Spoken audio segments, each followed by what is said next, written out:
नमस्कार। आज हम पढ़ेंगे चोल वंश के बारे में।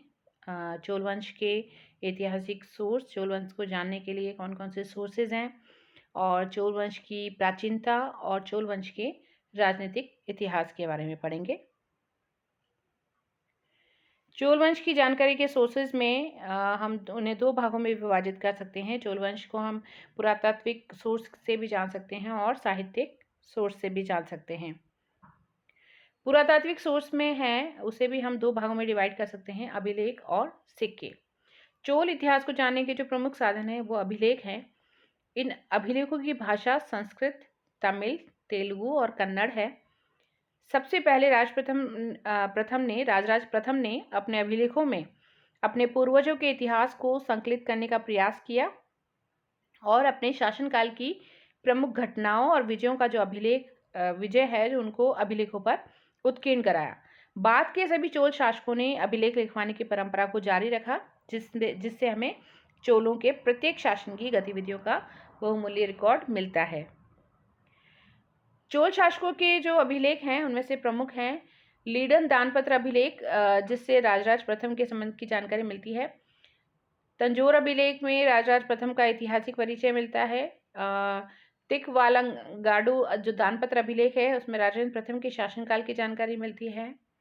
करंदई दानपत्र अभिलेख में राजेंद्र प्रथम के शासनकाल की प्रमुख उपलब्धियों का जानकारी मिलती है। तिरुवनंतपुरम अभिलेख में राजराज तृतीय के शासनकाल का ये अभिलेख है। इसमें चोल वंश के उत्कर्ष का तथ्यात्मक विवरण मिलता है। मणिमंगलम अभिलेख राजाधिराज प्रथम की लंका विजय की जानकारी मिलती है। चोल अभिलेखों से चोल काल के समाज, धर्म, कला और कौशल के बारे में जानकारी मिलती है।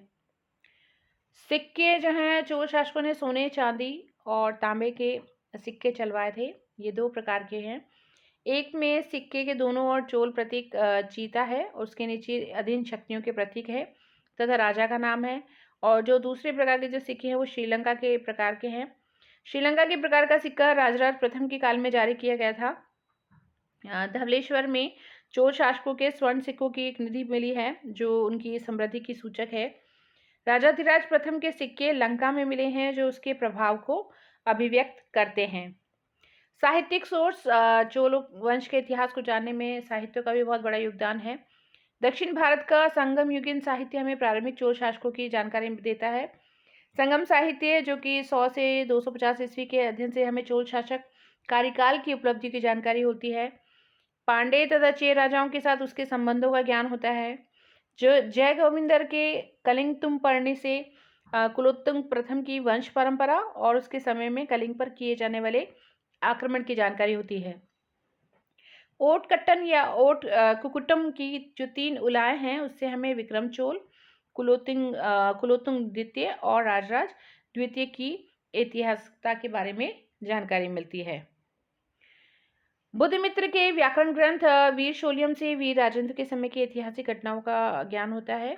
शेकिलार द्वारा रचित पेरियम पुराण जो कुलोत्तुंग द्वितीय के काल में लिखा गया था उसके अध्ययन से तत्कालीन धार्मिक स्थिति की जानकारी मिलती है।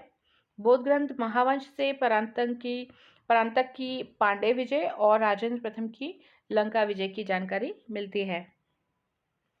चीनी ग्रंथों से चोल तथा चीनी शासकों के बीच राजनीतिक संबंधों की जानकारी मिलती है।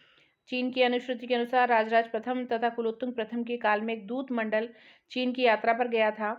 चीनी यात्री चाउजुकुआ जो कि 1225 ईस्वी है उसका समय, उसके विवरण से चोल देश तथा वहाँ की शासन व्यवस्था से संबंधित महत्वपूर्ण जानकारी मिलती है।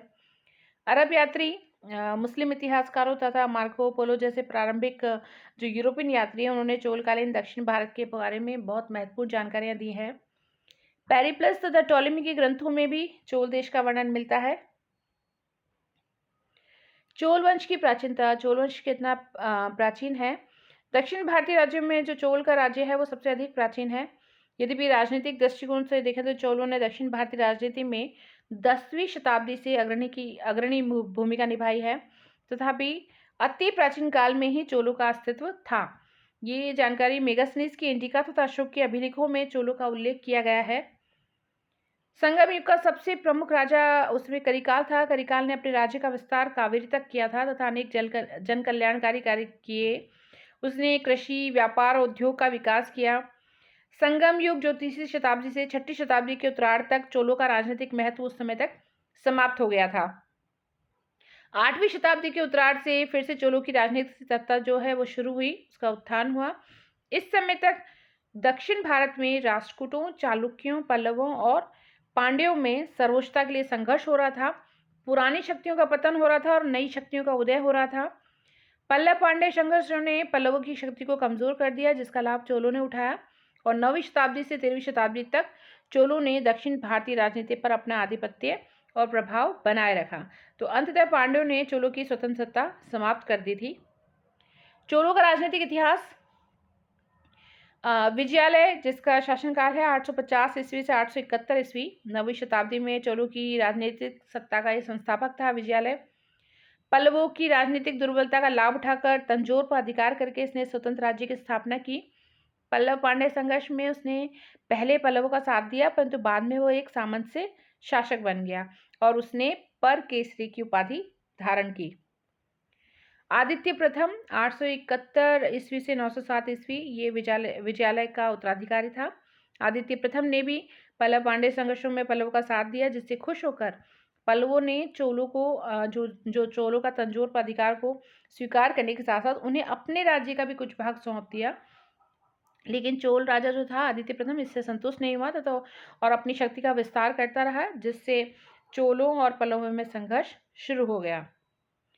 आदित्य प्रथम ने पल्लव राजा अपराजित को पराजित करके उसकी हत्या कर दी और संपूर्ण तोंड मंडलम पर अपना अधिकार कर लिया। उसने पश्चिमी गंग राजा को भी हराया। पांड्य भी उससे पराजित हुए। आदित्य के समय में तंजौर दक्षिण भारतीय राजनीति का केंद्र बन गया। 9वीं शताब्दी के उत्तरार्ध तक चोल जो थे वो दक्षिण भारत की प्रमुख शक्ति बन गए। परांतक प्रथम का शासनकाल 907 ईस्वी से 953 ईस्वी। ये आदित्य का पुत्र है जिसने चोलों की शक्ति का और अधिक विस्तार किया। परांतक प्रथम ने युद्ध और सैनिक शक्ति के आधार पर उसने राज्य का विस्तार किया। उसने पांड्यों और सिंघल की जो सम्मिलित सेना थी उसको बेल्लूर युद्ध में, जो कि 915 ईस्वी का बेल्लूर युद्ध है, उसमें पराजित करके मदुरा पर अपना स्थायी अधिकार कर लिया। मदुरा विजय के बाद उसने मदुरई कोंड की उपाधि धारण की। परांतक प्रथम ने उसने 2 बाण राजाओं तथा बैडुम्बों को भी पराजित किया। राष्ट्रकूटों के साथ भी उसका संघर्ष हुआ, वह कृष्ण तृतीय से पराजित हुआ। 949 ईस्वी में तक्कोलम के युद्ध में राष्ट्रकूटों तथा गंगों की सम्मिलित सेना ने उसे पराजित करके चोल शक्ति को बहुत आघात पहुंचाया। परांतक के समय से श्रीलंका के साथ चोलों का संघर्ष शुरू हुआ, जो बाद में भी चलता रहा। इसका कारण था कि श्रीलंका द्वारा दक्षिण भारतीय राजनीति में हस्तक्षेप करना। श्रीलंका के राजा चोलों के विरुद्ध पांड्यों की सहायता करते थे। परिणाम स्वरूप चोलों को भी लंका के विरुद्ध कड़ा रुख अपनाना पड़ा और इसने एक लंबे संघर्ष को जन्म दिया, जिसके दूरगामी परिणाम निकले। उसके बाद राजराज प्रथम 985 ईस्वी से 1014 ईस्वी। परांतक की पराजय के 3 दशकों के बाद तक चोल शक्ति का ह्रास हो गया। चोलों का राजनीतिक उत्थान जो फिर से हुआ वो राजराज प्रथम के समय में हुआ। राजराज प्रथम ने गंगवंशी शासकों और केरल के राजा को पराजित किया तथा पांड्यों से वापस मदुरै को छीन लिया था। उसने अपनी जलबेड़ी की सहायता से कुर्ग, मालाबार तट और सिंघल द्वीप के कुछ भागों पर अधिकार कर लिया। लक्षद्वीप और मालदीव समूह पर भी उसने अपना आधिपत्य स्थापित किया। उसने कलिंग तथा चालुक्य नरेशों को भी हराया।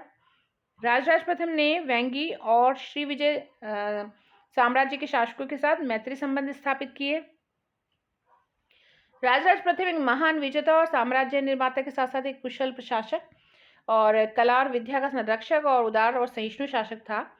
उसने अनेक प्रशासनिक सुधार किए। उसने जमीन की नाप करवाकर उपज के आधार पर लगान की राशि निश्चित की। स्थानीय प्रशासन में स्वायत्ता प्राप्त संस्थाओं को महत्व दिया। सेना का भी पुनर्गठन किया, जिसके आधार पर उसने साम्राज्यवादी नीति का पालन किया। वह कला का भी संरक्षक था। उसने तंजौर का शिव मंदिर, जिसे राजराजेश्वर मंदिर भी कहते हैं, उसका निर्माण कराया, जो कि चोल युगीन स्थापत्य कला का एक विशिष्ट नमूना है। उसके बाद राजेंद्र चोल, जिसे राजेंद्र प्रथम भी कहते हैं, शासनकाल 1014 ईस्वी से 1044 ईस्वी। ये चोलों का दूसरा प्रतापी शासक, जिसने एक सुदृढ़ थल और जल सेना के आधार पर साम्राज्य का विस्तार किया। इसके समय में चोल शक्ति का चरम विकास हुआ। राजेंद्र प्रथम ने सबसे पहले चालुक्यों पर आक्रमण करके उनसे कई प्रदेश जीते तथा कदम्बों की राजधानी वनवासी पर भी आक्रमण किया तथा उसने संपूर्ण लंका पर विजय प्राप्त की। राजेंद्र चोल ने उसने कलिंग ओड्र के शासक को दंडित किया तथा बंगाल के 5 शासक महिपाल को भी हराया। इन विजयों के बाद उसने गंगैकोंड चोल की उपाधि धारण की तथा चिदम्बरम के निकट नई राजधानी स्थापित करके उसका नामकरण गंगैकोंड चोलपुरम किया। राजेंद्र चोल की जो सबसे महत्वपूर्ण उपलब्धि थी वो जावा, सुमात्रा और मलय प्रायद्वीप पर एक विशाल जलबिड़ी की सहायता से आक्रमण करना एवं श्रीविजय पर अपना प्रभाव स्थापित करना। उसके इस कार्य से आतंकित होकर कंबोज नरेश ने राजेंद्र चोल से मैत्री संबंध स्थापित कर लिए। राजेंद्र चोल के समय में चोल साम्राज्य जो साम्राज्य है वो शक्ति और वैभव की पराकाष्ठा पर पहुंच गया था। राजेंद्र के उत्तराधिकारी और फिर चोल शक्ति का पतन। राजेंद्र प्रथम के बाद चोल साम्राज्य का धीरे धीरे पतन शुरू हो गया। राजेंद्र प्रथम के बाद राजाधिराज गद्दी पर बैठा, जिसका शासनकाल 1044 ईस्वी से 1052 ईस्वी। इसको अनेक विद्रोहों का सामना करना पड़ा। पांड्यों, केरलों, लंका के राजा और चालुक्य के साथ उनका संघर्ष हुआ। चोल चालुक्य संघर्ष में उसकी मृत्यु हो गई। फिर राजाधिराज के बाद राजेंद्र द्वितीय, जिसका शासनकाल 1052 ईस्वी से 1064 ईस्वी। उसके बाद वीर राजेंद्र, जो 1064 से 1069 ईस्वी और अधिराजेंद्र राजा बने। इस अवधि में चोलों का जो मुख्य संघर्ष हुआ था वो चालुक्य से हुआ। चोलों को अनेक आंतरिक विद्रोहों का सामना करना पड़ा और एक जन विद्रोह के समय अधिराजेंद्र की हत्या कर दी गई और उसके साथ ही चोलों की मुख्य शाखा का शासन समाप्त हो गया। कुलोत्तुंग 1070 ईस्वी से 1120 ईस्वी। कुलोत्तुंग जो है चालुक्य वंशी और अधिराजेंद्र का बहनोई था। इस समय से चोल चालुक्य का शासन आरंभ होता है। कुलोत्तुंग ने चोलों की खोई हुई शक्ति और प्रतिष्ठा को पुनः स्थापित करने का प्रयास किया। लंका, कन्नौज, कंबोज और चीन के शासकों से मैत्रीपूर्ण संबंध स्थापित कर उसने पांड्य और केरल राज्यों को पराजित किया। कलिंग के साथ भी उसका संघर्ष हुआ। उसे होयसल के विद्रोह का भी सामना करना पड़ा। कुलोत्तुंग के समय में वेंगी के चालुक्य राज्य को चोल साम्राज्य में मिला लिया गया। कुलोत्तुंग ने चीन के साथ व्यापारिक संपर्क बढ़ाने के लिए 1077 ईस्वी में 92 व्यक्तियों को एक दूत मंडल चीन भेजा। इससे चीन के साथ व्यापारिक और सांस्कृतिक संपर्क बढ़ा। कुलोत्तुंग के बाद विक्रम चोल, जो कि जिसका शासनकाल 1122 ईस्वी से 1135 है, वो गद्दी पर बैठा। विक्रम चोल की जो अभिरुचि थी वो सैनिक विजयों और प्रशासनिक कार्यों से अधिक मंदिरों के निर्माण और धार्मिक कार्यों में थी।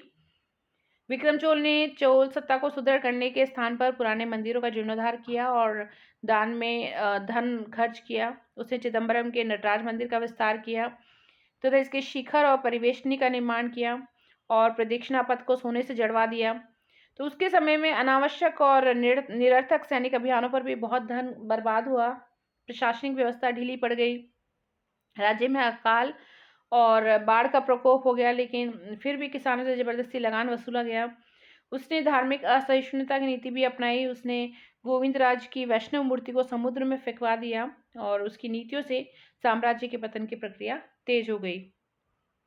कुलोत्तुंग द्वितीय, जिसका शासनकाल 1135 ईस्वी से 1150 ईस्वी, इसने भी अपने पिता की अविवेकपूर्ण नीतियों का ही अनुसरण किया। इसके समय में अधीनस्थ जो सामंत थे वो स्वतंत्र होने लगे और अपनी सत्ता स्थापित करने लग गए। राजराज द्वितीय, जिसका शासनकाल 1150 से 1173 ईस्वी, इसने अनावश्यक रूप से पांड्यों के आंतरिक मामलों में हस्तक्षेप किया, जिसका परिणाम घातक निकला। पांड्यों ने केरल और श्रीलंका की सहायता से चोलों से लंबा संघर्ष किया, जिससे चोलों की शक्ति और अधिक कमजोर हो गई।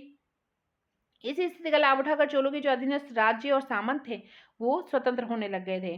पांड्य स्वतंत्र हो गए। देवगिरी के यादवों, वारंगल के काकतियों और द्वार समुद्र के होयसलों के राज्य का उदय हुआ। इस समय राजराज द्वितीय के उत्तराधिकारियों के समय में स्थिति और भी बिगड़ गई और इनके समय में चोल शक्ति जो थी बिल्कुल कमजोर पड़ गई। होयसल और पांड्य शासकों ने इन्हें परेशान करना शुरू कर दिया।